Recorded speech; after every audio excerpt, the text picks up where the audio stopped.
Joining me now is Armen Georgian, our International Affairs Editor. Armen, just tell us firstly a little bit more about this French proposal to set aside a percentage of vaccines for developing nations.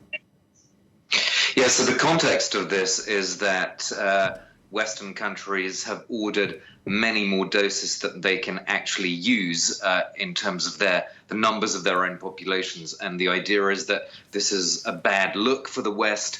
The UN Secretary General has noted that 130 countries in the world, actually more than 130, have not yet received a single dose. And he called this situation wildly unfair.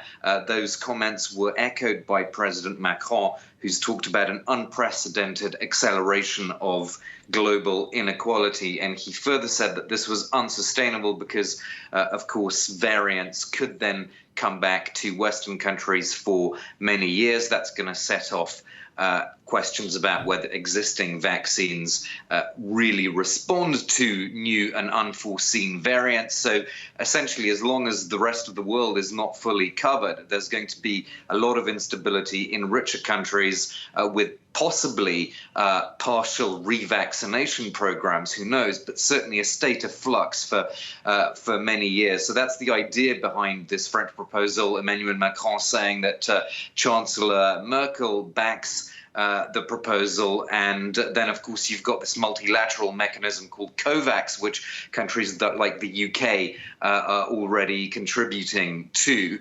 But it doesn't amount to, all of this doesn't really amount to the kind of vaccine diplomacy that we've seen other big players go in for, like China and Russia.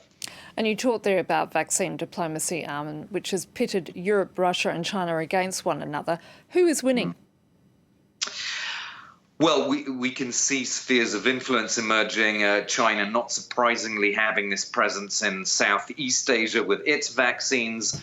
Russia reviving, quite interestingly, some Cold War era ties. It used to have, for example, very close ties with India and Egypt in the old socialist days, if you will. So it's used those channels once again, long after the Cold War finished, which is quite interesting.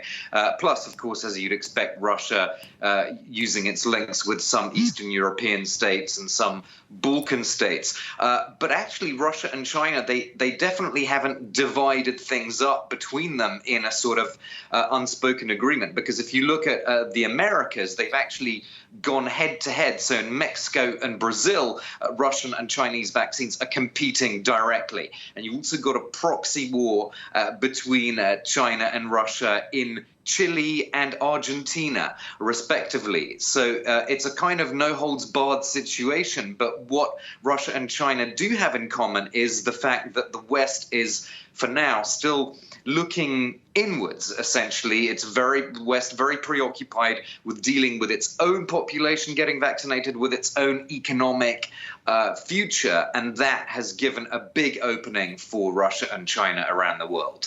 Armen Georgian, thank you for that analysis.